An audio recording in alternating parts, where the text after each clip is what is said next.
The Blind Man's World, Edward Bellamy. The narrative to which this note is introductory was found among the papers of the late Professor S. Erastus Larrabee, and, as an acquaintance of the gentleman to whom they were bequeathed, I was requested to prepare it for publication.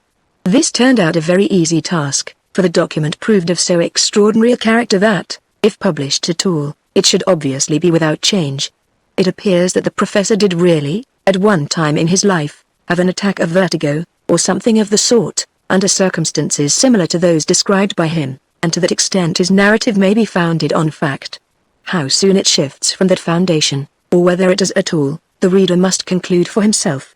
It appears certain that the professor never related to anyone, while living, the stranger features of the experience here narrated, but this might have been merely from fear that his standing as a man of science would be thereby injured.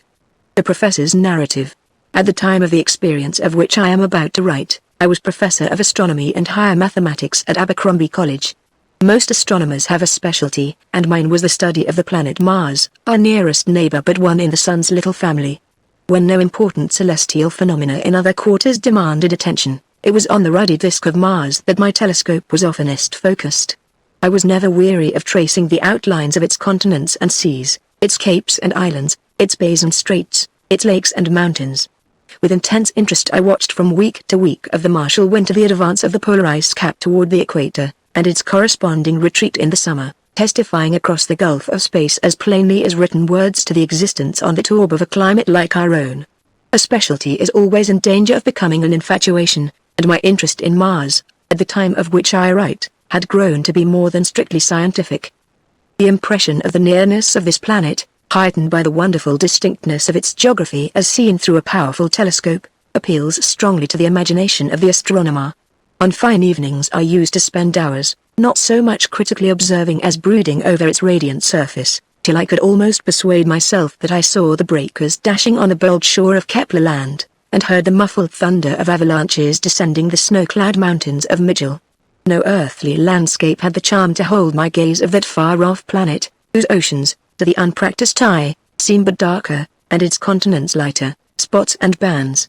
Astronomers have agreed in declaring that Mars is undoubtedly habitable by beings like ourselves, but, as may be supposed, I was not in a mood to be satisfied with considering it merely habitable. I allowed no sort of question that it was inhabited. What manner of beings these inhabitants might be I found a fascinating speculation. The variety of types appearing in mankind even on this small earth makes it most presumptuous to assume that the denizens of different planets may not be characterized by diversities far profounder. Wherein such diversities, coupled with a general resemblance to man, might consist, whether in mere physical differences or in different mental laws, in the lack of certain of the great passional motors of men or the possession of quite others, were weird themes of never-failing attractions for my mind. The El Dorado visions with which the virgin mystery of the New World inspired the early Spanish explorers were tame and prosaic compared with the speculations which it was perfectly legitimate to indulge, when the problem was the conditions of life on another planet. It was the time of the year when Mars is most favorably situated for observation, and, anxious not to lose an hour of the precious season, I had spent the greater part of several successive nights in the observatory. I believed that I had made some original observations as to the trend of the coast of Kepler Land between Lagrange Peninsula and Christie Bay, and it was to this spot that my observations were particularly directed. On the fourth night other work detained me from the observing chair till after midnight. When I had adjusted the instrument and took my first look at Mars, I remember being unable to restrain a cry of admiration. The planet was fairly dazzling. It seemed nearer and larger than I had ever seen it before, and its peculiar ruddiness more striking. In 30 years of observations, I recall, in fact, no occasion when the absence of exhalations in our atmosphere has coincided with such cloudlessness in that of Mars as on that night. I could plainly make out the white masses of vapor at the opposite edges of the lighter disk, which are the mists of its dawn and evening. The snowy mass of Mount Hall over against Kepler Land stood out with wonderful clearness, and I could unmistakably detect the blue tint of the ocean of the Larue, which washes its base, a feat of vision often, indeed, accomplished by stargazers, though I had never done it to my complete satisfaction before. I was impressed with the idea that if I ever made an original discovery in regard to Mars, it would be on that evening, and I believed that I should do it. I trembled with mingled exultation and anxiety, and was obliged to pause to recover my self-control. Finally, I placed my eye to the eyepiece, and directed my gaze upon the portion of the planet in which I was especially interested. My attention soon became fixed and absorbed much beyond my wont, when observing, and that itself implied no ordinary degree of abstraction. To all mental intents and purposes I was on Mars. Every faculty, every susceptibility of sense and intellect, seemed gradually to pass into the eye, and become concentrated in the act of gazing. Every atom of nerve and will power combined in the strain to see a little, and yet a little, and yet a little, clearer, farther, deeper. The next thing I knew I was on the bed that stood in a corner of the observing room, half raised on an elbow, and gazing intently at the door. It was broad daylight. Half a dozen men, including several of the professors and a doctor from the village, were around me. Some were trying to make me lie down, others were asking me what I wanted, while the doctor was urging me to drink some whiskey. Mechanically repelling their offices, I pointed to the door and ejaculated, "President Bixby coming," giving expression to the one idea which my dazed mind at that moment contained. And sure enough, even as I spoke the door opened, and the venerable head of the college, somewhat blown with climbing the steep stairway, stood on the threshold. With a sensation of prodigious relief, I fell back on my pillow. It appeared that I had swooned while in the observing chair the night before, and had been found by the janitor in the morning, my head fallen forward on the telescope, as if still observing, but my body cold, rigid, pulseless, and apparently dead. In a couple of days I was all right again, and should soon have forgotten the episode but for a very interesting conjecture which had suggested itself in connection with it. This was nothing less than that, while I lay in that swoon, I was in a conscious state outside and independent of the body, and in that state received impressions and exercised perceptive powers. For this extraordinary theory I had no other evidence than the fact of my knowledge in the moment of awaking that President Bixby was coming up the stairs. But slight as this clue was, it seemed to me unmistakable in its significance. That knowledge was certainly in my mind on the instant of arousing from the swoon. It certainly could not have been there before I fell into the swoon. I must therefore have gained it in the meantime, that is to say, I must have been in a conscious, percipient state while my body was insensible. If such had been the case, I reasoned that it was altogether unlikely that the trivial impression as to President Bixby had been the only one which I had received in that state. It was far more probable that it had remained over in my mind, on waking from the swoon, merely because it was the latest of a series of impressions received while outside the body. That these impressions were of a kind most strange and startling, seeing that they were those of a disembodied soul exercising faculties more spiritual than those of the body, I could not doubt. The desire to know what they had been grew upon me, till it became a longing which left me no repose. It seemed intolerable that I should have secrets from myself, that my soul should withhold its experiences from my intellect. I would gladly have consented that the acquisitions of half my waking lifetime should be blotted out, if so be in exchange I might be shown the record of what I had seen and known during those hours of which my waking memory showed no trace. None the less for the conviction of its hopelessness, but rather all the more, as the perversity of our human nature will have it.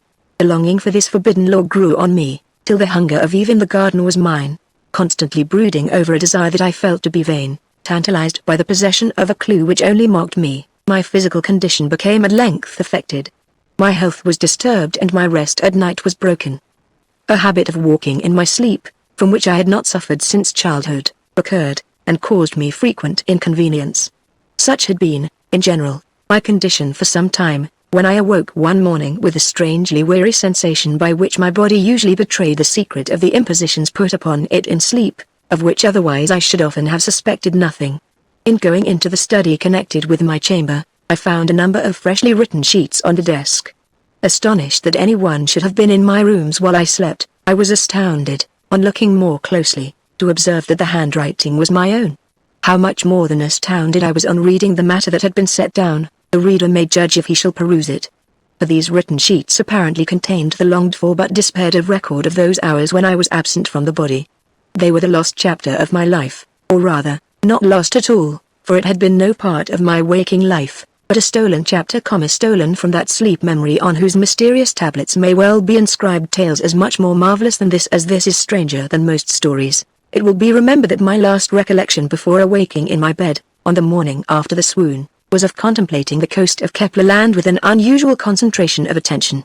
As well as I can judge, and that is no better than anyone else, it is with the moment that my bodily powers succumbed and I became unconscious that the narrative which I found on my desk begins. The document found on my desk, even had I not come as straight and swift as the beam of light that made my path, a glance about would have told me to what part of the universe I had fared, No earthly landscape could have been more familiar. I stood on the high coast of Kepler Land where it trends southward. A brisk westerly wind was blowing and the waves of the ocean of Delarue were thundering at my feet, while the broad blue waters of Christie Bay stretched away to the southwest.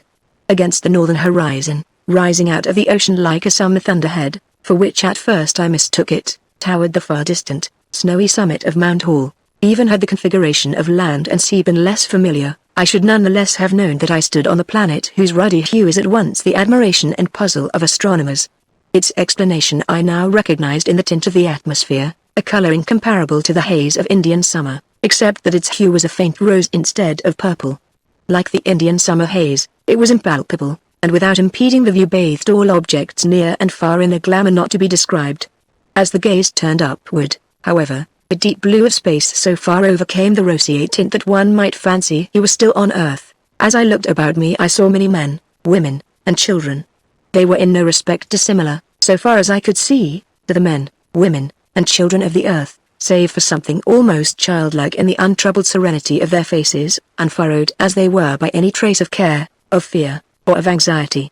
This extraordinary youthfulness of aspect made it difficult, indeed, save by careful scrutiny, to distinguish the young from the middle-aged, maturity from advanced years. Time seemed to have no tooth on Mars. I was gazing about me, admiring this crimson-lighted world, and these people who appeared to hold happiness by a tenure so much firmer than men's, when I heard the words, "You are welcome," and, turning, saw that I had been accosted by a man with the stature and bearing of middle age, though his countenance, like the other faces which I had noted, wonderfully combined the strength of a man's with the serenity of a child's. I thanked him, and said, "You do not seem surprised to see me, though I certainly am to find myself here." "Assuredly not," he answered. "I knew, of course, that I was to meet you today. And not only that, but I may say I am already in a sense acquainted with you, through a mutual friend, Professor Edgley. He was here last month, and I met him at that time. We talked of you and your interest in our planet. I told him I expected you, Edgley." I exclaimed. It is strange that he has said nothing of this to me. I meet him every day, but I was reminded that it was in a dream that Edgley, like myself, had visited Mars, and on awaking had recalled nothing of his experience, just as I should recall nothing of mine. When will man learn to interrogate the dream soul of the marvels it sees in its wanderings? Then he will no longer need to improve his telescopes to find out the secrets of the universe. Do your people visit the Earth in the same manner? I asked my companion. Certainly, he replied. But though we find no one able to recognize us and converse with us as I am conversing with you, although myself in the waking state, you, as yet, lack the knowledge we possess of the spiritual side of the human nature which we share with you. That knowledge must have enabled you to learn much more of the Earth than we know of you, I said. Indeed it has, he replied. From visitors such as you, of whom we entertain a concourse constantly, we have acquired familiarity with your civilization, your history, your manners, and even your literature and languages. Have you not noticed that I am talking with you in English, which is certainly not a tongue indigenous to this planet? Among so many wonders I scarcely observed that, I answered. For ages, pursued my companion, we have been waiting for you to improve your telescopes so as to approximate the power of ours, after which communication between the planets would be easily established. The progress which you make is, however, so slow that we expect to wait ages yet. Indeed, I fear you will have to, I replied. Our opticians already talk of having reached the limits of their art. Do not imagine that I spoke in any spirit of petulance, my companion resumed. The slowness of your progress is not so remarkable to us as that you make any at all, burdened as you are by a disability so crushing that if we were in your place I fear we should sit down in utter despair. To what disability do you refer? I asked. You seem to be men like us, and so we are, was the reply, save in one particular, but the difference is tremendous. Endowed otherwise like us, you are destitute of the faculty of foresight, without which we should think our other faculties well nigh valueless. Foresight, I repeated. Certainly you cannot mean that it is given you to know the future? It is given not only to us, was the answer, but, so far as we know, to all other intelligent beings of the universe except yourselves. Our positive knowledge extends only to our system of moons and planets and some of the nearer foreign systems, and it is conceivable that the remoter parts of the universe may harbor other blind races like your own, but it certainly seems unlikely that so strange and lamentable a spectacle should be duplicated. One such illustration of the extraordinary deprivations under which rational existence may still be possible ought to suffice for the universe. But no one can know the future except by inspiration of God, I said. All our faculties are by inspiration of God, was the reply, but there is surely nothing in foresight to cause it to be so regarded more than any other. Think a moment of the physical analogy of the case. Your eyes are placed in the front of your heads. You would deem it an odd mistake if they were placed behind. That would appear to you an arrangement calculated to defeat their purpose. Does it not seem equally rational that the mental vision should range forward, as it does with us, illuminating the path one is to take, rather than backward, as with you, revealing only the course you have already trodden, and therefore have no more concern with? But it is no doubt a merciful provision of Providence that renders you unable to realize the grotesqueness of your predicament, as it appears to us. But the future is eternal, I exclaimed. How can a finite mind grasp it? Our foreknowledge implies only human faculties, was the reply. It is limited to our individual careers on this planet. Each of us foresees the course of his own life, but not that of other lives, except so far as they are involved with his. That such a power as you describe could be combined with merely human faculties is more than our philosophers have ever dared to dream, I said. And yet who shall say, after all, that it is not in mercy that God has denied it to us? If it is a happiness, as it must be, to foresee one's happiness, it must be most depressing to foresee one's sorrows, failures, yes, and even one's death. For if you foresee your lives to the end, you must anticipate the hour and manner of your death, is it not so? Most assuredly, was the reply. Living would be a very precarious business, were we uninformed of its limit. Your ignorance of the time of your death impresses us as one of the saddest features of your condition, and by us, I answered, it is held to be one of the most merciful. Foreknowledge of your death would not, indeed, prevent your dying once, continued my companion, but it would deliver you from the 1,000 deaths you suffer through uncertainty whether you can safely count on the passing day. It is not the death you die, but these many deaths you do not die, which shadow your existence. Poor blindfolded creatures that you are, cringing at every step in apprehension of the stroke that perhaps is not to fall till old age, never raising a cup to your lips with the knowledge that you will live to quaff it, never sure that you will meet again the friend you part with for an hour, whose hearts no happiness suffices to banish the chill of an ever-present dread. What idea can you form of the godlike security with which we enjoy our lives and the lives of those we love? You have a saying on earth, tomorrow belongs to God, but here tomorrow belongs to us, even as today. To you, for some inscrutable purpose, he sees fit to dole out life moment by moment, with no assurance that each is not to be the last. To us he gives a lifetime at once, 50, 60, 70 years, a divine gift indeed. A life such as yours would, I fear, seem of little value to us, for such a life, however long, is but a moment long, since that is all you can count on. And yet, I answered, though knowledge of the duration of your lives may give you an enviable feeling of confidence while the end is far off, is that not more than offset by the daily growing weight with which the expectation of the end, as it draws near, must press upon your minds? On the contrary, was the response, death, never an object of fear, as it draws nearer becomes more and more a matter of indifference to the moribund. It is because you live in the past that death is grievous to you. All your knowledge, all your affections, all your interests, are rooted in the past, and on that account, as life lengthens, it strengthens its hold on you, and memory becomes a more precious possession. We, on the contrary, despise the past, and never dwell upon it. Memory with us, far from being the morbid and monstrous growth it is with you, is scarcely more than a rudimentary faculty. We live wholly in the future and the present. What with foretaste and actual taste, our experiences, whether pleasant or painful, are exhausted of interest by the time they are past. The accumulated treasures of memory, which you relinquish so painfully in death, we count no loss at all.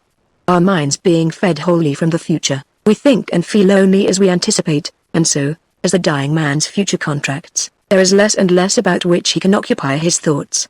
His interest in life diminishes as the ideas which it suggests grow fewer, till at the last death finds him with his mind a tabula rasa, as with you at birth. In a word, his concern with life is reduced to a vanishing point before he is called on to give it up. In dying he leaves nothing behind, and the after death, I asked, is there no fear of that? Surely, was the reply, it is not necessary for me to say that a fear which affects only the more ignorant on earth is not known at all to us, and would be counted blasphemous. Moreover, as I have said, our foresight is limited to our lives on this planet. Any speculation beyond them would be purely conjectural. and our minds are repelled by the slightest taint of uncertainty. To us the conjectural and the unthinkable may be called almost the same. But even if you do not fear death for itself, I said, you have hearts to break. Is there no pain when the ties of love are sundered? Love and death are not foes on our planet, was the reply. There are no tears by the bedsides of our dying. The same beneficent law which makes it so easy for us to give up life forbids us to mourn the friends we leave, or them to mourn us.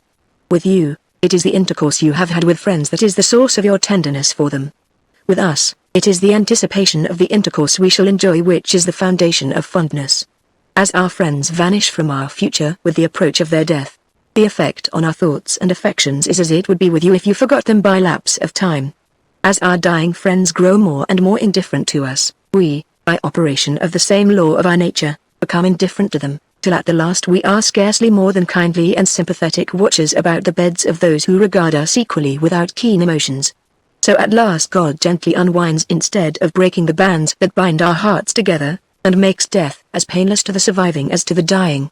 Relations meant to produce our happiness are not the means also of torturing us, as with you. Love means joy, and that alone, to us, instead of blessing our lives for a while only to desolate them later on, compelling us to pay with a distinct and separate pang for every thrill of tenderness, exacting a tear for every smile. There are other partings than those of death. Are these, too, without sorrow for you? I asked. Assuredly, was the reply. Can you not see that so it must needs be with beings freed by foresight from the disease of memory?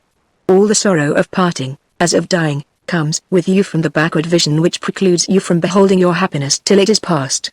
Suppose your life destined to be blessed by a happy friendship. If you could know it beforehand, it would be a joyous expectation, brightening the intervening years and cheering you as you traverse desolate periods. But no, not till you meet the one who is to be your friend do you know of him. Nor do you guess even then what he is to be to you, that you may embrace him at first sight. Your meeting is cold and indifferent. It is long before the fire is fairly kindled between you, and then it is already time for parting. Now, indeed, the fire burns well, but henceforth it must consume your heart. Not till they are dead or gone do you fully realize how dear your friends were and how sweet was their companionship. But we see our friends afar off coming to meet us, smiling already in our eyes, years before our ways meet. We greet them at first meeting, not coldly, not uncertainly, but with exultant kisses, in an ecstasy of joy. They enter at once into the full possession of hearts long warmed and lighted for them. We meet with that delirium of tenderness with which you part.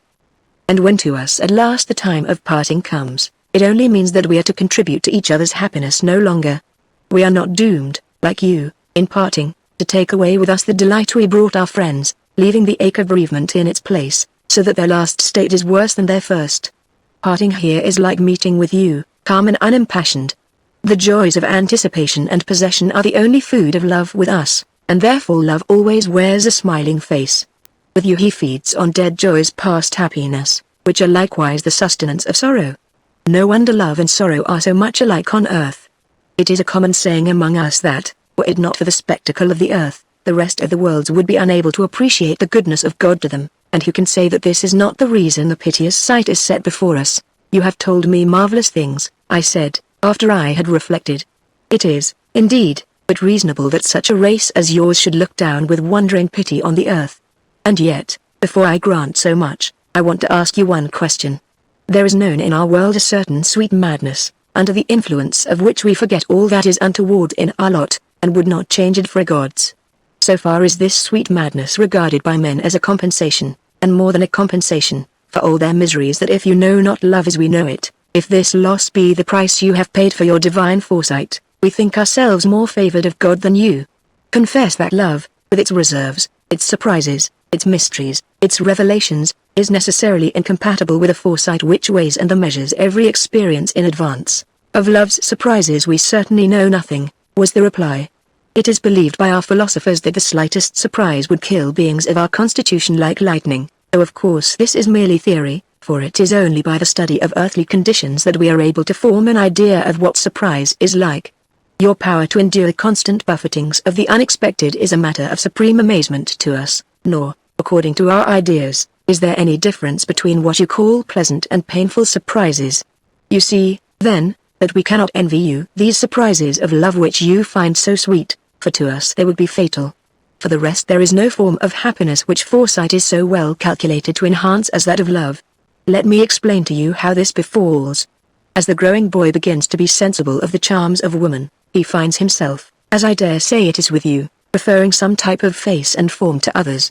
He dreams oftenest of fair hair, or maybe of dark, blue eyes or brown. As the years go on, his fancy, brooding over what seems to it the best and loveliest of every type, is constantly adding to this dream face, this shadowy form, traits and lineaments, hues and contours, till at last the picture is complete, and he becomes aware that on his heart thus subtly has been depicted the likeness of the maiden destined for his arms. It may be years before he is to see her, but now begins with him one of the sweetest offices of love, one to you unknown. Youth on earth is a stormy period of passion, chafing in restraint or rioting in excess. But the very passion whose awaking makes this time so critical with you is here a reforming and educating influence, to whose gentle and potent sway we gladly confide our children. The temptations which lead your young men astray have no hold on a youth of our happy planet. He hoards the treasures of his heart for its coming mistress. Of her alone he thinks, and to her all his vows are made. The thought of license would be treason to his sovereign lady, whose right to all the revenues of his being he joyfully owns. To rob her, to abate her high prerogatives, would be to impoverish, to insult, himself, for she is to be his, and her honor, her glory, are his own. Through all this time that he dreams of her by night and day, the exquisite reward of his devotion is the knowledge that she is aware of him as he of her, and that in the inmost shrine of the maiden heart his image is set up to receive the incense of a tenderness that needs not to restrain itself through fear of possible cross or separation. In due time their converging lives come together. The lovers meet, gaze a moment into each other's eyes, then throw themselves each on the other's breast. The maiden has all the charms that ever stirred the blood of an earthly lover, but there is another glamour over her which the eyes of earthly lovers are shut to, the glamour of the future. In the blushing girl her lover sees the fond and faithful wife, in the blithe maiden the patient, pain-consecrated mother. On the virgin's breast he beholds his children. He is prescient, even as his lips take the first fruits of hers, of the future years during which she is to be his companion, his ever-present solace, his chief portion of God's goodness. We have read some of your romances describing love as you know it on earth, and I must confess, my friend, we find them very dull. I hope, he added, as I did not at once speak, that I shall not offend you by saying we find them also objectionable. Your literature possesses in general an interest for us in the picture it presents of the curiously inverted life which the lack of foresight compels you to lead. It is a study especially prized for the development of the imagination, on account of the difficulty of conceiving conditions so opposed to those of intelligent beings in general. But our women do not read your romances. The notion that a man or woman should ever conceive the idea of marrying a person other than the one whose husband or wife he or she is destined to be is profoundly shocking to our habits of thought. No doubt you will say that such instances are rare among you, but if your novels are faithful pictures of your life, they are at least not unknown.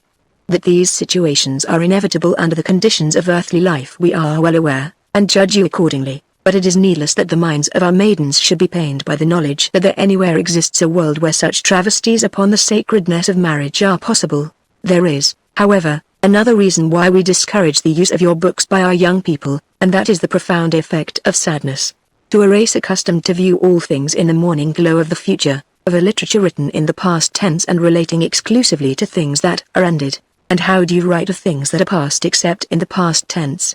I asked. We write of the past when it is still the future, and of course in the future tense, was the reply. If our historians were to wait till after the events to describe them, not alone would nobody care to read about things already done, but the histories themselves would probably be inaccurate, for memory, as I have said, is a very slightly developed faculty with us, and quite too indistinct to be trustworthy. Should the earth ever establish communication with us, you will find our histories of interest, for our planet, being smaller, cooled and was peopled ages before yours, and our astronomical records contain minute accounts of the earth from the time it was a fluid mass. Your geologists and biologists may yet find a mine of information here. In the course of our further conversation it came out that, as a consequence of foresight, some of the commonest emotions of human nature are unknown on Mars. They for whom the future has no mystery can, of course, know neither hope nor fear. Moreover, everyone being assured what he shall attain to and what not, there can be no such thing as rivalship, or emulation, or any sort of competition in any respect, and therefore all the brood of heart-burnings and hatreds, engendered on Earth by the strife of man with man, is unknown to the people of Mars, save from the study of our planet. When I asked if there were not, after all, a lack of spontaneity, of sense of freedom, in leading lives fixed in all details beforehand, I was reminded that there was no difference in that respect between the lives of the people of Earth and of Mars, both alike being according to God's will in every particular. We knew that will only after the event, they before, that was all. For the rest, God moved them through their wills as he did us, so that they had no more sense of compulsion in what they did than we on Earth have in carrying out an anticipated line of action, in cases where our anticipations chanced to be correct. Of the absorbing interest which the study of the plan of their future lives possessed for the people of Mars, my companion spoke eloquently. It was, he said, like the fascination to a mathematician of a most elaborate and exquisite demonstration, a perfect algebraical equation, with the glowing realities of life in place of figures and symbols. When I asked if it never occurred to them to wish their futures different, he replied that such a question could only have been asked by one from the earth. No one could have foresight, or clearly believe that God had it, without realizing that the future is as incapable of being changed as the past. And not only this, but to foresee events was to foresee their logical necessity so clearly that to desire them different was as impossible as seriously to wish that 2 and 2 made 5 instead of 4.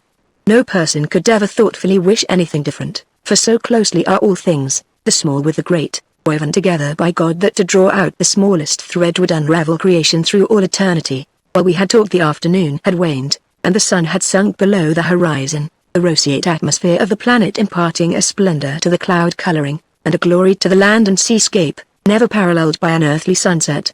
Already the familiar constellations appearing in the sky reminded me how near, after all, I was to the earth, for with the unassisted eye I could not detect the slightest variation in their position.